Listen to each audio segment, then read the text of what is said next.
Fala pessoal, Guedes falando aqui mais uma vez sobre a tendência do mercado de assessoria de investimentos, consultoria e gestão de valores brasileiro. Dessa vez a gente vai fazer um pouco diferente. A gente vai olhar o que está acontecendo no mercado americano. Naturalmente, lá as coisas acontecem antes de todo mundo e a gente acaba seguindo um pouco o caminho deles. É lógico que em outra velocidade, com outra característica, porque nós somos ali um país emergente, a gente tem aqui certos problemas que eles não têm, mas é sempre bom ter um farol, eles como um farol e o que a gente vai fazer ali com eles. Então, o que acontece?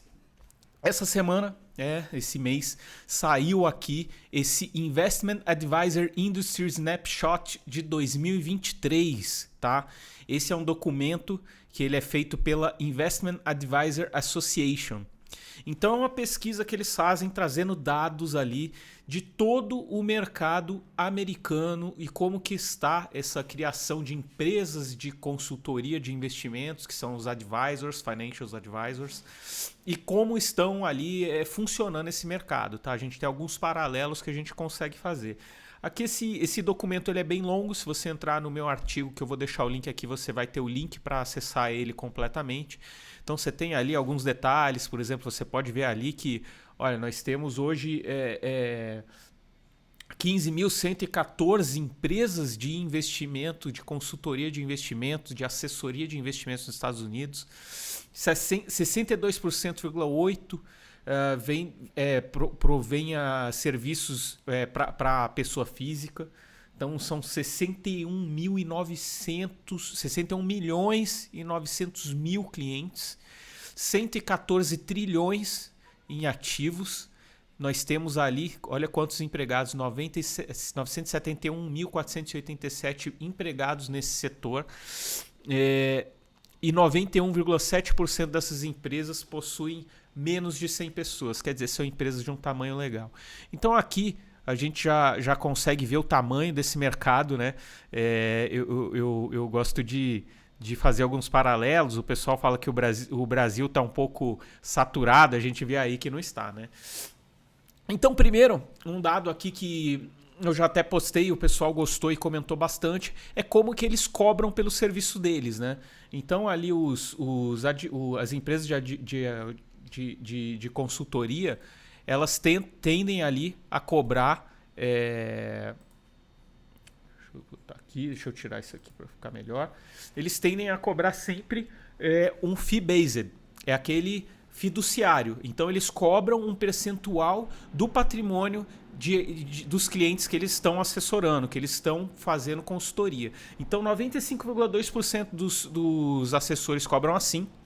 44,9% também usam cobrança fixa, então eles fixam um valor ali para cobrar dos clientes deles.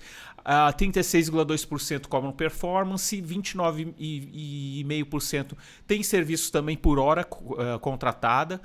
Outras formas de cobrança e uma coisa interessante, só 2,2% das consultorias dos advisors cobram ali comissão, o modelo transacional. Uma coisa bem interessante, já que no Brasil a gente ainda tem aqui predominantemente a cobrança transacional. Isso é bom ou é ruim? Depende do cliente, depende do momento do mercado, depende de várias coisas. O importante é ter transparência e profissionais bons e profissionais corretos. Isso é o mais importante para o mercado. A tendência, como a gente vê, é o mercado caminhar para um modelo mais fiduciário, cobrando ali um percentual em cima da carteira, dando uma liberdade maior para o assessor e para o consultor ali fazer isso de uma forma mais isenta, não se preocupar muito na comissão. Então essa é uma tendência que a gente vê que vem chegando, mas na minha opinião isso vai ser muito mais lento do que no mercado americano. Por quê? Cultura do brasileiro, tanto do cliente quanto dos profissionais. E quando o mercado tem um momento de bull market, né, quando ele começa a subir, quando ele tem um momento positivo, o transacional tende a crescer mais. Agora que a gente teve uns 6 meses aí com mais dificuldade ali no transacional, nos últimos meses, a gente vê que aumentou até as pessoas procurando esse modelo fiduciário no Brasil. Inclusive a XP Investimentos permitindo os assessores fazer cobrança percentual da carteira dos clientes, tá? Outra coisa interessante, lá nos Estados Unidos, você tem empresas que fazem o serviço de advisor, que é esse serviço, o Registered Investment Advisor, que ele cobra um percentual em cima da carteira, e você tem o broker. O broker é esse transacional. É a mesa de operações, é o cara que ganha ali na compra e venda de ativos, que ganha ali na distribuição de investimentos. É o distribuidor de investimentos, é o corretor. Então, essas empresas que estão linkadas às corretoras lá, elas têm caído nos últimos anos. A gente vê ali em 2018, ela caiu 3,2%, 2019 2,5%, 2020 2,3% e assim por diante. Esse ano aqui a gente viu que caiu 0,5%. Paralelamente a isso, o número de empresas de advisor, de investimentos advisor que cobram ali o percentual na carteira, que fazem o trabalho fiduciário, tem crescido ano a ano. Então, mesmo esse ano que foi difícil de 2022, cresceram 2,1%. Então, você vê ali uma tendência cada vez maior a focar no fiduciário, né? Então, isso é o normal lá nos Estados Unidos. E aí, como é que funciona? Deixa eu mostrar esses números. Tem empresas de advisor que elas têm que elas são elas são plugadas no modelo fiduciário, mas elas também elas acabam tendo representação de corretoras, tá? Então elas fazem os dois serviços, tanto o fiduciário quanto o transacional. Isso não quer dizer que elas fazem, quer dizer que elas estão registradas para fazer. Então a gente vê que tem empresas que fazem os dois. Então aqui de 2022 para 2019 para 2022 elas cresceram ali um pouco, e nós temos ali os Registered Representatives. Esses aqui são simplesmente os brokers, empresas que somente fazem a brokeragem, que são somente corretores. Então esses a gente vê que eles diminuíram até 2022, os que fazem os dois aumentaram e o número de Investment Advisors aumentaram. Então por isso que a gente vê ali a necessidade, como essas empresas acabam focando no fiduciário. Beleza? Como eu falei, acho que isso aqui é um momento ali de mercado. Mercado difícil, tanto no Brasil quanto nos Estados Unidos. Então a gente vê ali que até 2020, que em 2022 a gente teve uma queda ali também nos ativos sob consultoria dessas empresas. Então caiu 11,1%, tá? Os ativos ali sob gestão. A gente vê que a grande maioria, que essa parte verde, é discricionária, quer dizer, o próprio advisor, a própria empresa de advisory, ela faz a movimentação pelo cliente, e a parte em laranja é a parte que só de consultoria. O advisor fala para o cliente e o cliente faz. Então a gente vê que quando a bolsa cai lá nos Estados Unidos, é muito difícil, tem um decréscimo para todo mundo, tá? Então isso a gente acha interessante também. A gente pode ver aqui que o mercado americano gigantesco continua crescendo, tá? Então o que isso quer dizer? Às vezes a gente fala, será que o mercado brasileiro está saturado? Com certeza não, porque se o americano não saturou, o nosso não vai saturar. Então o que ele está querendo mostrar aqui nesses dados? Aqui tem um número de empresas de advisor crescendo no mundo, no ano a ano, tá? Aqui cresceu 2,1% no último ano, cresceu 3,7% nos últimos 10 anos e cresceu 3,8% desde 2000, ali em 23 anos. O número de ativos sobre assessoria, então a gente vê que em um ano caiu 11,1%, é aquele dado que a gente viu anteriormente. Nos últimos 10 anos cresceu 8,7%, nos últimos 23 anos 8,2%. GDP Growth, o que é isso? Isso aqui é o dado de PIB dos Estados Unidos. Então a gente vê o que eles acham interessante nesse relatório. Que o número ali de assessores cresceu desde 2000 o mesmo tanto que o PIB. Então o PIB cresceu 4,2%, as empresas de assessoria cresceram 3,8%. Em 10 anos cresceu ali 5%, 3,7%. E ali a gente vê que em um ano cresceu 9,2%. E aqui o retorno do mercado de ações, né? Em 23 anos 7%, cresceu 7%, em um ano caiu 18,11%, aqui em 10 anos 14,2%. Então a gente vê que o mercado lá está crescendo e aqui a gente também tem muito espaço para crescer, tá? Então a gente pode ficar tranquilo com relação a isso, tá? O próximo gráfico aqui é interessante, que ele mostra o número de pessoas contratadas no mercado. Então a gente vê que hoje o mercado contrata 971.487 profissionais. Tá? Então a indústria adicionou no ano passado 42.982 profissionais entraram nesse mercado. Então olha aí o espaço que a gente tem para crescer no Brasil, como tem espaço para profissionais entrarem também nesse mercado, se lá nos Estados Unidos ainda tem gente entrando. Né? Bem interessante esse dado. A maioria dos consultores são pequenas empresas e a maioria dos ativos estão em empresas grandes.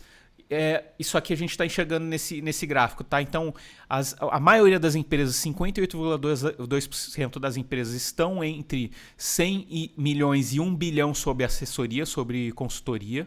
Tá? Isso aqui é o tamanho da empresa e o tamanho dos advisors. Tá? Então, quer dizer isso? Escritórios que têm entre 100 milhões e 1 bilhão são a maioria. São 58% do mercado. Por outro lado, 62,8% do dinheiro sob assessoria estão nos escritórios que têm mais de 100 bilhões, que são 1,3%. Então é aquele concentração de mercado que a gente sempre vê. Tem aqui e tem lá também, tá? Isso é normal. 91% das consultorias empregavam 100 ou menos funcionários, 70,2% dos consultores gerenciavam menos de 1 bilhão em ativos e 88,5% gerenciam menos de 5 bilhões. Então você vê que é um mercado mesmo de pessoa física, mesmo menor, a grande quantidade dos escritórios e as maiores empresas ali elas concentram grande parte do valor. Tá? Aqui a gente tem outro gráfico mostrando o crescimento da base de clientes. Tá? A gente teve um crescimento de clientes com ativos sob assessoria, sob gestão, sob consultoria crescendo aqui de 2021 para 2022. Passou ali de 53 tá, para 54 milhões de clientes. Tá? Então isso já é um acréscimo. Por outro lado, clientes de outros tipos de serviços que não aquela gestão de ativos, que às vezes planejamento financeiro, eles caíram esse ano pela primeira vez, de 11,7 para 7,6 milhões. Que isso pode ter impactado isso? Pode ter sido ali algumas plataformas mais baratas que vieram ali no mercado de tecnologia, tá? De planejamento financeiro, de algo parecido, que tenham impactado isso. Por outro lado, também o mercado caindo sempre impacta bastante. Aqui a gente tem que a maioria dos clientes, eles são... a maioria do dinheiro estão em clientes ali de high net worth client, são clientes clientes maiores, tá? Clientes de alta renda. Então os clientes de alta renda a gente vê que aqui em 2017 eram 58%, hoje em dia eles são 62% do mercado. Ali em 2021 era 63%. Então eles vieram crescendo e a parte ali de clientes que não são de alta renda ali é um pouco menos da metade. Então até que bem dividido ali. Como a gente sabe, o valor ali de ativos ali, então aqui são os ativos, né, que estão no mercado. E aqui, non-high net worth individuals are largest clients type in the terms of numbers. Quer dizer, em termos de números de clientes, eu estava falando errado ali, desculpa anteriormente, a maioria, 80% dos clientes são clientes menores e 14% são clientes maiores. E esses 14 clientes têm 62% do dinheiro sobre assessoria. Então é normal esse pareto, né, no mercado, tanto aqui quanto nos Estados Unidos. É interessante a gente saber. Concentração financeira em todo mundo. Tá? Outra coisa importante, os advisors utilizando mídia social cada vez crescem mais. A gente vê aqui ano a ano a mudança de 2017 para 2022, como muitos estão usando LinkedIn lá, alguns usando Facebook, Twitter cresceu demais, YouTube e o Instagram ali crescendo também. Tá? Então isso é outro detalhe que a gente pode enxergar. Outro detalhe aqui que a gente consegue ver também é que aumentou o número de pessoas utilizando home office, tá? Então, aqui a gente tem escritórios que são localizados em residências privadas. A gente teve um aumento ali de 880 para 951, um aumento de 5,9% para 6,3%.